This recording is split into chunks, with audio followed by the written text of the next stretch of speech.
Hello, in this video, I'm going to go through all the cards that were included in the Prismatic Artistry Secrets of Strixhaven Commander Precon.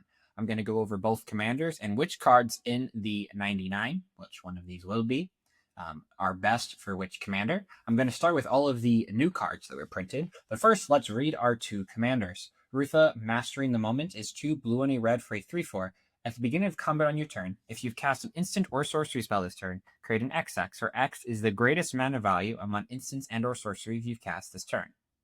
Muddle the Ever-Changing is an elemental otter shapeshifter. It also costs 4. It's a 3/3. Whenever you cast an instant or sorcery spell, this becomes a copy of up to one target non-legendary creature you control, except it has Myriad.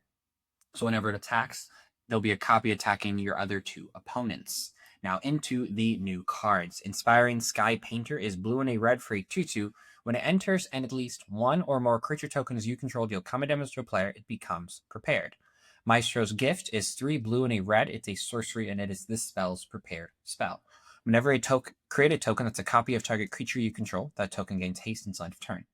Now, your Myriad tokens with Muddle, your otter creature, those Myriad, whenever they're attacking their opponents, it'll be tokens. And your other commander, Rootha, also makes tokens, those XXs. Abstract Performance is 5 and a blue for a sorcery. Exile the top 4 cards of your library in a face-down pile. Then exile the top 4 cards of your library in a face-up pile. When an opponent chooses one of those piles, you put one into your graveyard, and you can look at the other card, and you may cast a spell from among them without paying its mana cost. Put the rest into your hand. So you'll get to choose one of the 4 from either pile to cast for free, and then you'll draw 3 cards. Now, I think this is great with Rootha. Making a 6/6 is fantastic. With Muddle, we're going to have to keep going through the deck to see if these kinds of big instances of sorceries are great. But this becoming a copy of something, you cast an instant or sorcery spell, Muddle becomes a copy of a creature you control, and then the spell resolves. So if there's any kind of benefit from casting a big spell, Muddle will get that benefit. The Focus Mage is 2 and a blue for a 1/4. Instants and sorcery spells cost 1 less. Whenever you cast an instant or sorcery spell with mana value 5 or greater, this creature becomes prepared. And then its prepared spell is Brain Geyser. You can just dump a ton of mana into it, draw X cards. Now, with the Focus Mage in play, blue draws you 1 card. So it's never just bad. Blue draw 1 isn't bad, especially when it's just for free on top of reducing the cost of your instant and sorceries, which is what your deck wants to do, and then casting big things is the spell, the thing the Orc commander wants to do. Lead Motif Composer is 2 and a blue for a 2/2. When this creature deals combat damage to a player, draw a card. Whenever you cast an instant or sorcery spell with mana value 5 or greater, create a token that's a copy of this creature. Then you can pay 3 to make all of your creatures named Leitmotif Composer unblockable. Fun card. Good if you copy with Muddle. Fury Gale Flocking is 8 red. This spell costs 1 less to cast for each instant and sorcery card in your graveyard. For each opponent, create 2 3/3 blue and red elemental creature tokens with flying that attack that opponent this turn if able. They gain haste. Great with our first commander because it costs less for each spell in our graveyard. So you can cast this in the later game for red, but make a 10/10 off of Rootha, which is nice. And then just a ton of tokens attacking your opponents is good if you have the Muddle build because you care about those tokens.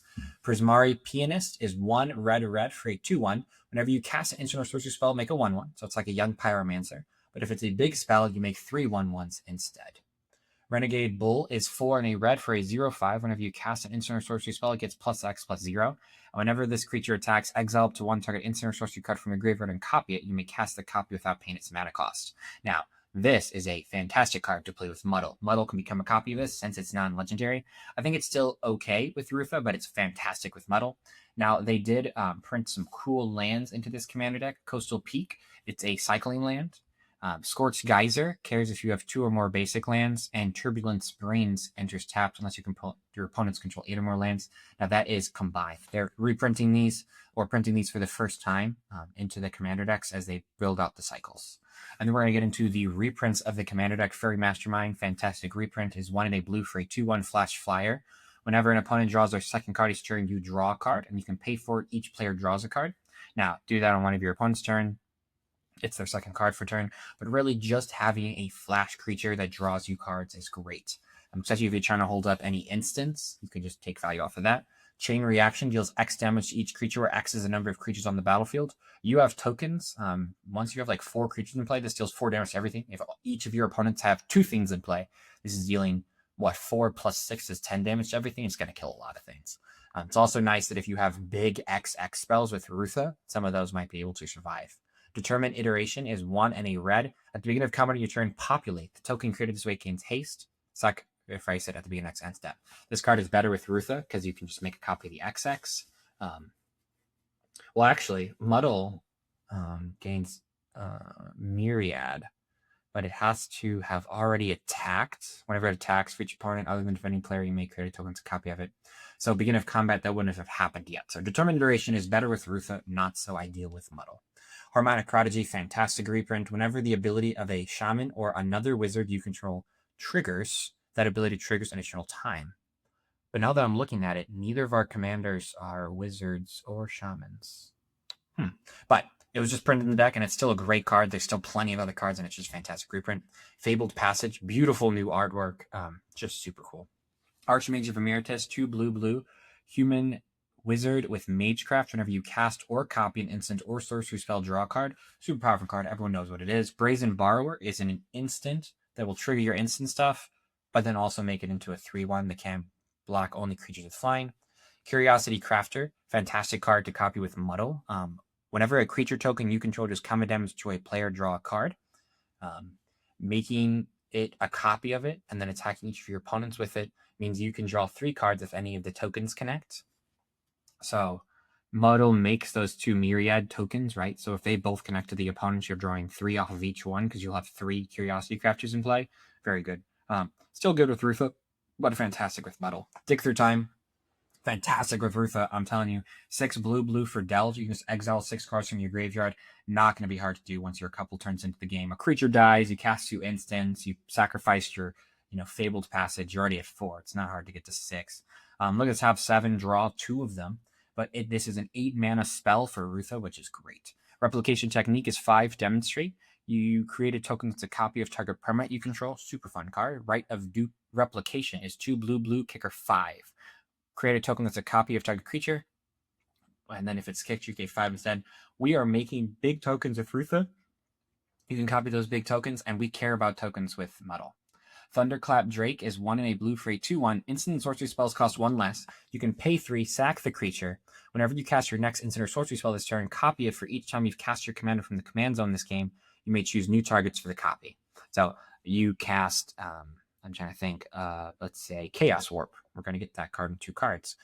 You've cast your commander twice. You go ahead and sacrifice this. You get 3 copies. That's fun. And it makes all of them cheaper for only 2 mana. Blasphemous Act. Everyone knows what that does, but it's a 9 mana spell for Rootha. The nice thing is you can cast Blasphemous Act, wipe the board, and then Rootha says, oh, let me look around. Okay, you've cast a 9. I'll make a 9/9 fly in haste. It will not die to the Blasphemous Act. It's not like when you cast it, make the token that's going to die. It's cool. Chaos Warp, the owner of target and permanent, shuffles it into the library, then reveals the top card of the library. If it's a permanent card, stick it on the battlefield. Good removal in our colors. Creative Technique, 4 and a red for a Demonstrate. Shuffle your library, then reveal cards from the top until you reveal a non-land card. Exile that card and put the rest on the bottom, and you may cast the exile card without paying its mana cost. You can show it to one of your opponents, demonstrate it to one of your opponents, and get a copy. It's a fun card. Cursed Mirror, good reprint. As this artifact enters, you may have it become a copy of any creature on the battlefield in turn, except for it has haste, and it taps for a red. If you don't need the mana the turn this comes into play, this can just be a copy of a creature, and you can attack with it real quick.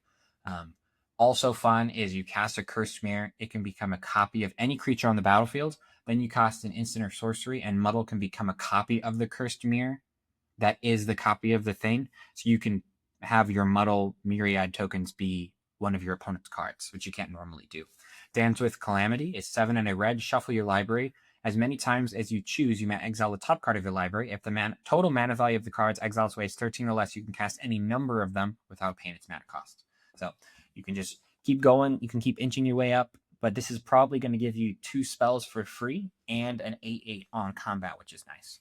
Goldspan Dragon, great reprint. Whenever this creature attacks or becomes a target of a spell, create a treasure token, and then treasures you control have tap, add 2 mana of any color. Muddle can become a copy of this, which is fantastic. I mean, you're going to get 3 treasures immediately off of them that tap for 6.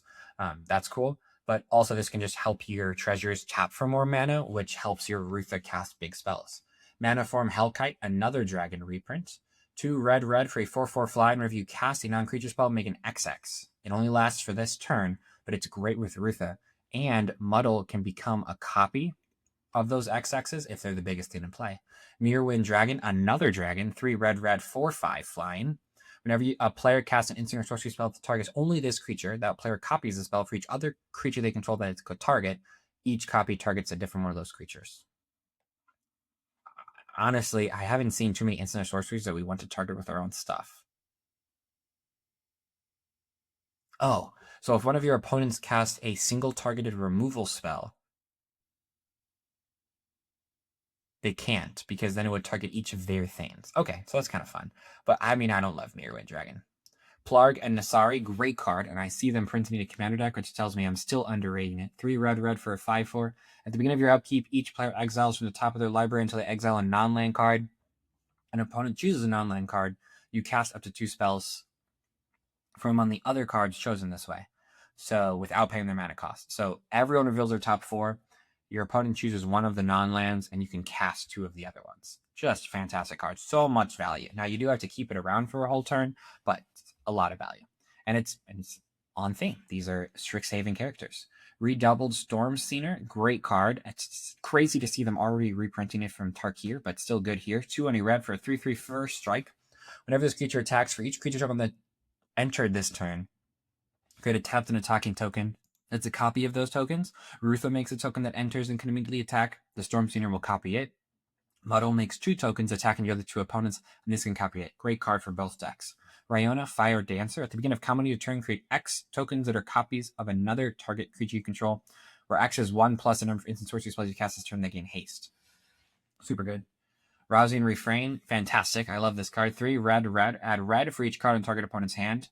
Then until end of turn, you don't lose mana as steps and phases end. Then you exile it, and it just keeps coming back every 3 turns. And then every 3 turns when it comes back, it'll trigger your Rootha to make a 5/5. Surge to Victory is 6 mana. Exile target instant or sorcery card from your graveyard. Creatures you control get +X/+0 until end of turn, where X is that card's mana value. Whenever a creature you control deals common damage to a player this turn, copy the exiled card. You may cast it without paying its mana cost.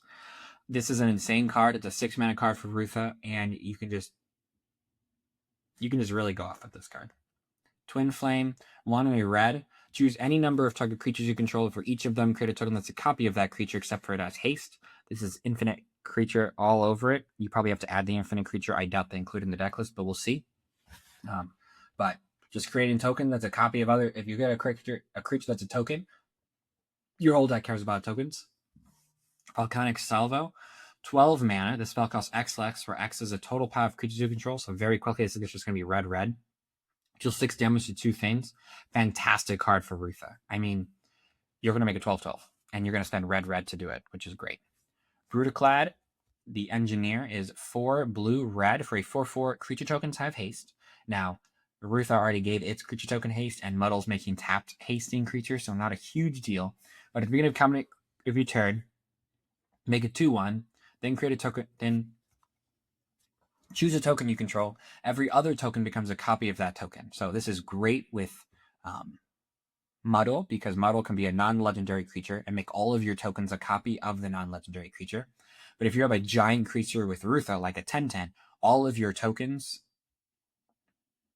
become that, including your treasures. So all of your treasures would become 10/10s. Like Galzaleth Prismari is 2 blue-red for a 3/4. It enters, make a treasure, and it makes all of your artifacts tap for mana only cast into your sorcery spells. But the treasure you make off of this would get copied, which is nice. And then this is just a fantastic card. All of your artifacts tap. Magma Opus, 6 blue-red. Magma Opus deals 4 damage divided as you choose among any number of targets. Tap 2 things, make a 4/4, draw 2 cards. Or you can just discard it to make a treasure. This is going to make an 8/8 for Rootha, which is fantastic. And then worst case, you cast this in your Muddle deck, and Muddle this becomes a copy of the 4/4, which is still bigger and will give it Myriad. Prismari Command, 1 blue-red. Choose 2. 2 damage to any target, draw 2, discard 2, create a treasure, destroy target artifact. The flexibility of this card makes it worth playing. Viron, Voice of Duality, is 1 blue-red. It's a 2/2. Whenever you cast or copy an instant or sorcery spell, it gets +1/+1 until end of turn. If casting or copying an instant or sorcery causes a trigger ability of a permanent you control to trigger, that ability triggers additional time. Now, for our 2 commanders, Rootha doesn't matter. It doesn't have a trigger off of casting the spell. It's just on combat. It checks if you have cast one. And then Muddle, copying something twice doesn't matter. Solemn Simulacrum, but it's just a good card with the other cards in your deck. I'm not trying to, shit on the card. Solemn Simulacrum is 4 for a 2/2. Whenever this creature enters, you may search your library for a basic land card, put that card onto the battlefield, tap, then shuffle. Whenever it dies, you may draw a card. This is a good thing to copy with Muddle, because when Muddle attacks, it'll make 2 Myriad tokens that'll both get basic lands, and then they'll both be sacrificed or exiled at the end of combat, so I guess it doesn't count as dying. But good to ramp in our blue-red Izzet Prismari deck. Cascade Bluffs, I love the filter lands, and I'm glad they print them into all of their commander decks. I always tell people I used to pay $4, $5, $6 a piece for these, and I'm so happy that they are super cheap now. Exotic Orchard, the chances of your opponent's not playing blue or red in commander are so slim. This is going to be an untapped duel for you. I don't know what to call this. I want to call this like a filter land, but I know these are filter lands, but I don't love these, but it's good. Frostboros Snow, caves if you control islands or caves if you have islands or mountains in your hand. Hall of Oracles, tap, put a ++ counter on target creature, activate only if you cast a sorcery and activate only as a sorcery and only if you've cast a sorcery this turn. If you just have extra mana lying around, turning your land into tap, put a ++ counter on something is cool. Restless Spire, make something into a 2/1, and then during your turn it has first strike. And whenever the land attacks, you scry 1. Shivian Reap, a Pain land, Sulphur Springs, a check land, Temple of Epiphany, a scry land. Arcane Signet, just good to ramp with. Soul Ring, good to ramp with. Command Tower with pretty art is nice. Prismari Charm is blue-red. Choose 1, surveil 2, then draw a card. It deals 1 damage to each of up to 1 or 2 targets, or return target non-land permanent to its owner's hand. The flexibility of this card makes this card fantastic. Spectacle Summit. This land enters tapped. Add blue or red. 2 blue-red tap surveil 1. It's a repeatable surveil effect. Terramorphic Expanse. Go get yourself an island or a mountain. Aether Gale is 3 blue-blue. Return 6 target non-land permanents to their owner's hands. This is a spell with 5 or greater. Arcane Denial is a counter spell that lets you draw 2 and the opponent draw 1. Deep Analysis, target player draws 2 cards, flashback 1 blue, pay through life. I'm flying through these cards because they're basically good in every deck, and we know what these cards do. Reality Shift is removal for our colors. Resculpt is removal in our colors. Treasure Cruise is a fantastic card with Rootha. Just exile 7 from your graveyard, and it's an Ancestral Recall. Still good with Muddle. These cheap effects that can trigger your commander are good, but being able to make an 8/8 off of this is really where you want to be with Rootha. Abrade, destroy an artifact or 3 damage to target creature. Kill a small commander early game. Destroy a mana rock or a problematic artifact like a Chroma's Memorial or any of the artifacts the Eldrazi deck plays. Big score, discard, draw 2, create 2 treasures. Good card. Mana Gyther can build you up on a ton of mana. Add red for each tap land your opponents control. This is just going to let you jump out a ton of things. Stormkiln Artist is 3 in a red. Whenever you cast or copy an instant or sorcery spell, make a treasure token. It gets +1/+0 for each artifact you control, but we really just care about those treasure tokens. Throes of Chaos, Cascade, and Retrace add some funness to our deck. Volcanic Torrent, Cascade. It deals X damage to each creature or planeswalker. Your opponent's controller X is the number of spells you've cast this turn. This can help wipe the board for your tokens. Expressive Iteration, great reprint. Look at the top 3 of your library. Put 1 into your hand, 1 on the bottom, and you can play the other card. It's nice that it doesn't say cast the other card. You can play it, so if it's a land, you can still get value off of it. Rootha Mercurial Artist is 1 blue-red for a 1/4. Return it to its owner's hand to copy an instant or sorcery spell you control. Fun effect. Stormcatch Mentor, a cute little otter. Blue-red, prowess, instant or sorcery spells you cast cost 1 less to cast. Felor Storm, great ramp. Lightning Greaves, good to protect both of our cards. We want to be able to attack with Muddle immediately. Muddle becomes a copy of a non-legendary creature, but if that creature doesn't have haste, it's not going to be as ideal. Talisman of Creativity is a Pain Signet. It's good. Molten Tributary is an island mountain, enters tapped, but it has the types we care about. Mystic Sanctuary enters tapped unless we control 3 or more islands. This land enters untapped. You can put an instant or sorcery card from graveyard on top of your library, so add some more value to our land base. Path of Ancestry. I don't know how often we're really going to be casting orcs, sorcerers, elementals, otters, or shapeshifters, but it's a dual land that enters tapped, so it's okay. Prismari Campus. On theme, repeatable scry effect. Reliquary Tower. I don't really know how often we're going to need no max hand size, but this is a fun place to reprint it. Study Hall, super on theme for all these Strixhaven commander decks. 1 tap, add 1 mana of any color. When you cast this spell to cast your commander, scry X, where X is the number of times it's been cast from your command zone this game. This allows you to scry and generate value over the course of the game. Temple of the False God, I don't think this is a great card, but I know why they put it in their deck. I mean, we're trying to cast multiple spells with power 5 or greater, or mana value 5 or greater, so it makes sense why they put it. There are 8 islands and 7 mountains in this deck, and those are all the cards that are included in the Prismari Commander deck. What do you think about this deck? Let me know your thoughts in the comments below. How would you tweak it? What would you do? I kind of went over all my thoughts of the cards, but are you excited about this? And if you'd like to check out another deck list, I have the Silver Quill Precon deck list. I go through all those cards listed here for you to click on. I hope you have a good rest of your day, and may your top decks be ever in your favor. Thank you.